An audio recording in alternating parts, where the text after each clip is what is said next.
evening. Welcome, everyone, to our 8th grade orchestra side-by-side concert with the high school chamber strings. This is a very unique concert. The 8th grade orchestra is the only middle school ensemble performing tonight.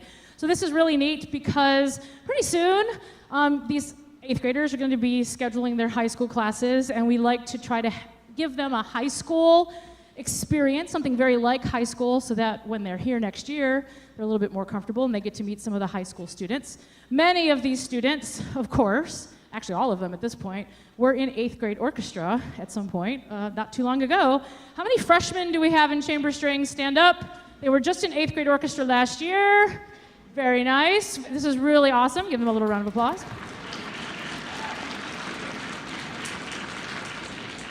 Good.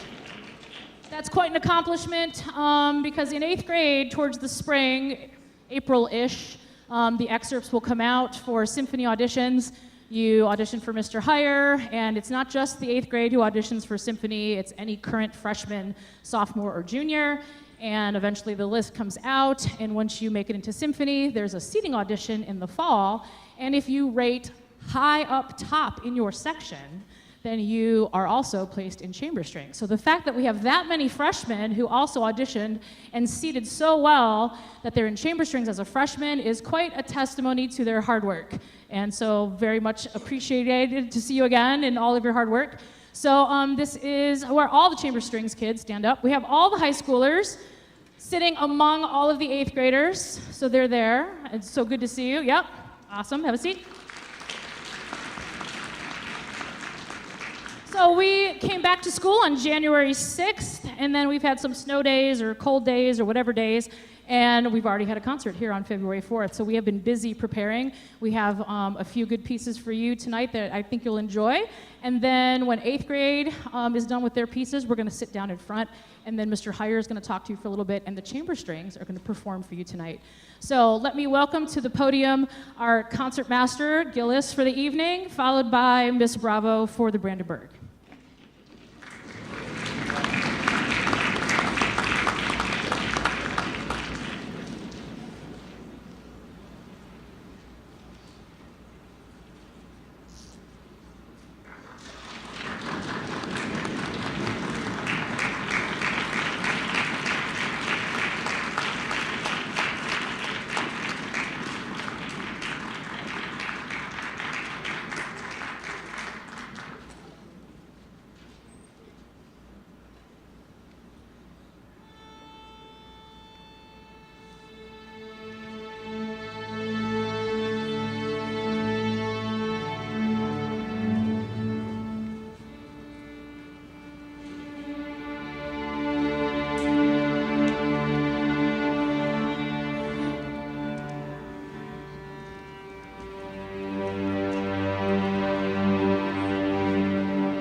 My name is Christina, and I play the viola. Northern Lights by Alan Lee Silva is a beautiful work depicting the Aurora Borealis. The opening piano notes and E minor melody in the violins depict a crisp winter night. As the melody develops and phrases pass from one section to another, so do the colors and movements of the northern lights in the evening sky. Please enjoy our first piece, Northern Lights. Second.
Good evening and welcome to our annual side-by-side concert, which is an amazing opportunity for our students to mingle with high school musicians, some of whom are 1 year removed from middle school in our 8th grade orchestra.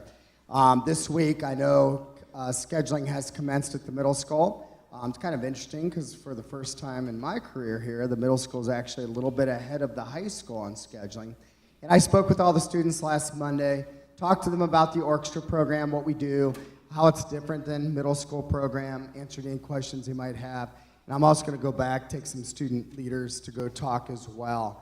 The students that are on the stage from the high school chamber strings, the high school chamber strings is our auditioned string orchestra. All of those students are in the symphony orchestra as well. So they audition for symphony, They go into the symphony, then at the beginning of the year, we do seating auditions, and the top seated string players of each of those sections go into the high school chamber strings. And all of these students were in this concert at one time, whether they, even when they were in the 8th grade. So it's a pleasure tonight to work with these awesome students and our amazing middle school staff and all of the hard work that they've done. This is one of my favorite pieces that we're going to play next, and we're going to have a student tell you a little bit about it. Hello, my name is Charlie and I play the cello. Dance of the Tumblers is from Rimsky-Korsakov's opera, The Snow Maiden. Snow Maiden is the daughter of the goddess of spring and the god of winter. She has a heart made of ice which will melt if she falls in love. However, if her heart melts, she will die. Snow Maiden wants to go live among humans in a nearby village, but her parents don't want her to go. The village has experienced endless winter, and the ruler of the village knows the sun god will not allow summer to arrive as long as the Snow Maiden is alive. Her parents, knowing that she had never loved anyone, allow her to spend time in the village. The ruler of the village decides to offer a substantial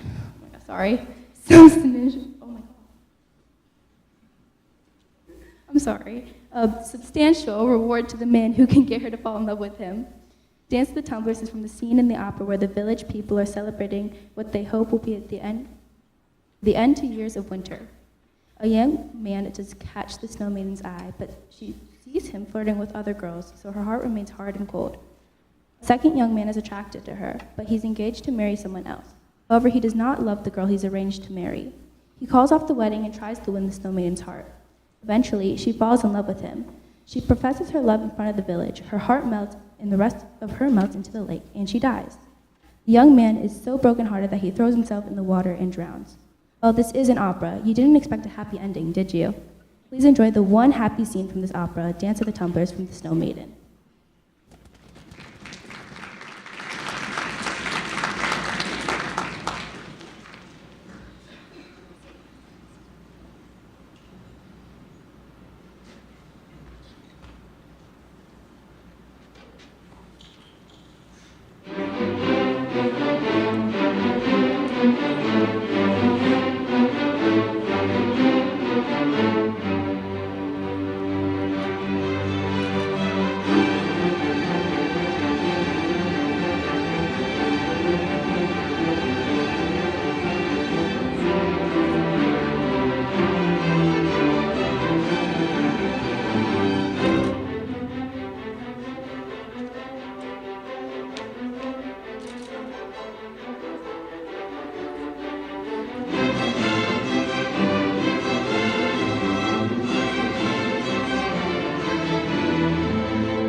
All right, this is the Strongsville High School Chamber Strings. We are missing a few members tonight. We do have an illness moving through the high school orchestras. But without further ado, I'll introduce the group. So parents, I was telling the students that we have the default orchestra for all ninth graders is the ninth grade freshman orchestra. It is a group of all ninth grade students combined into one orchestra, not two sections like they currently have, and it meets at the end of the day during eighth period. It's a great group, and we work on a lot of skill development, and we grow and get them ready for the next level, which is our string orchestra, grades 10 through 12, the symphony orchestra, which is an audition-only honors orchestra, and as a subset of the symphony, this group right here. Some students may choose to audition for the symphony orchestra. That is the big, full orchestra that consists of woodwind, brass, percussion. So if you ever heard the Cleveland Orchestra Youth Orchestra or the Cleveland Orchestra play, that is a fully instrumented, what we call a full orchestra, and that's what we have here at Strongsville High School, which is totally awesome and amazing. That is an audition-only group. There are students who make that group as freshmen. Then there are students who audition their sophomore year, junior year, and go in later. That group consists of grades 9 through 12. Auditions will take place later this spring. Students would prepare excerpts that I give them to learn and prepare, and then they would perform their excerpts. And of course, we do a rubric, and then after we determine who's going to be into next year's symphony, I give a list of guidance. They take care of the schedule. But in the meantime, the only orchestra they can schedule is the ninth grade freshman orchestra. It's the only one open currently as scheduling commences here. So after symphony orchestra starts in August, we have seating auditions, and the seating auditions determine who qualifies for our chamber strings group. This group meets after school 1 to 2 days a week. Usually it's once a week, except for their contest season, which it is right now. We are getting ready for state contest, which actually we host right here at Strongsville High School. It's going to take place in 3 weeks on February 28th. We're going to perform for you a couple of our selections that we will be performing in 3 weeks in front of adjudicators. So a couple of awesome pieces. I'll have student readers tell you about it, and you'll enjoy this performance. The first piece is 2 movements. So we will stop, and then the kids will change, they'll turn the pages, and we'll start again. So you'll hear 2 distinct movements of this first piece, and I think Samu is going to tell you about it. Hello, my name is Samu, and I play the violin. British composer John Rutter was born in 1945 and is one of the most recognized and distinguished active composers. While he is best known for his vocal and choral music, he has composed several pieces for orchestra, including his Suite for Strings, which is a collection of several pieces of 4 English folk songs. We will be performing the first movement entitled A Roving and the third movement entitled O Wally Wally. The first movement is essentially a shortened theme and variations on the popular folk song A Roving. As the main theme passes throughout the ensemble, variations in rhythm and tonality will create new styles of the main theme. Third movement, O Wally Wally, is a lyrical ballad that will feature 2 soloists, Christina Ong on the viola and Alvanish Polakonda on the violin, who will play a beautiful duet against the rich harmonies of the other sections. Thank you.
So our final selection, Lauren will tell you a little bit about it. But I just want to say we have an amazing orchestra program here at Strongsville High School that we are really proud of. All of our orchestras sound amazing. Students do a great job. In about 2 months, we're leaving for Disney, where these students will be performing at Walt Disney World during our spring break. We're looking forward to that. And of course, EYS concert right after we get back from Disney in April, which all of the students in the program are going to be involved. If you have any questions, please email me. Please look at the information I sent home with students, but I'll also be sending out an email with some information on scheduling and answer any questions you might have through that email. But feel free to email if you have any questions at all about anything. Our students in the orchestra program represent the entire Strongsville High School population. We have all the academic students, of course, honors AP students. I just saw the top 5% for the graduating class of 2025, and I'm proud to say many of them are in our orchestra program. We have student athletes of every single sport that we offer here. We have students in every activity that we offer here. And of course, we have students who are also heavily involved in our music department, which is really awesome. Our students can be in more than one group. Our students, a lot of our students, are not only in orchestra, they're also in choir, they're also in band, they're also in our theater and drama department, and of course, student artist. A lot of our students are taking a lot of our awesome art classes that we have over in the art department. So students can do it all, which is really cool about Strongsville High School, and you won't find that at a lot of schools. So without further ado, I'll introduce, Lauren will tell you about our last piece. Hello, my name is Lauren and I play the violin. Waltz of the Wicked by Kurt Mosher conjures images of dancing witches, warlocks, and other characters. It is composed in a canonic manner in which every voice has interesting melodic passages. The middle section features a melody performed by sliding into notes, a technique known as glissando. Enjoy Waltz of the Wicked.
Thank you very much for being here. Great job, 8th graders. I'll be seeing you again soon. Bravo. Nice job, guys. Make sure you get all your stuff.